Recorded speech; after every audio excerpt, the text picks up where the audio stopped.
ઋષિભાઈ જે આગ લાગી છે આગ ક્યાં લાગી હતી, કેવી રીતે લાગી હતી અને હાલ અત્યારે શું પ્રોસિજર હાથ ધરવામાં આવ્યા?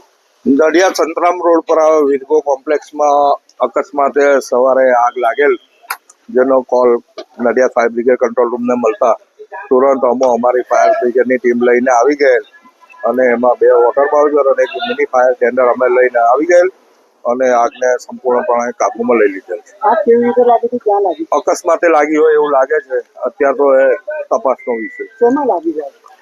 એક દુકાન છે ફ્રીજની ને એની, વોશિંગ મશીન, ફ્રીજ, રેફ્રિજરેટર એની દુકાન હતી, એમાં આગ લાગેલ છે. ખાસ કરીને જે સ્મોક અને જવાની જગ્યા છે, વેન્ટિલેશનની જગ્યા નથી, એ તાપમાનમાં વેન્ટિલેશન તો ચારે બાજુ ખુલ્લું છે, ઉપર એમણે બંધ કરેલ છે, જે તપાસનો વિષય. વિજયભાઈ, આ કોમ્પ્લેક્સની અંદર ફાયર સેફ્ટીનો અભાવ નથી, એ વાત 100% છે. નડિયાદ કોર્પોરેશન ખૂબ જ સારી રીતે કામ કરી રહ્યું છે, તો આપણને અહીંયા સુવિધાઓ જોવા મળી છે. શું કહેવું?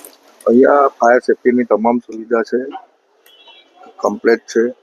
એણે ફાયર એનઓસી પણ લીધેલ છે, એટલે એ બાબતને કોઈ ઇસ્યુ નથી. અમુક ફાયર સેફ્ટીના ઇક્વિપમેન્ટ એક્સપાયરી હાલતમાં એ જ તપાસનો. હાલ અમે ફાયર ફાઇટિંગ કરી રહ્યા છીએ.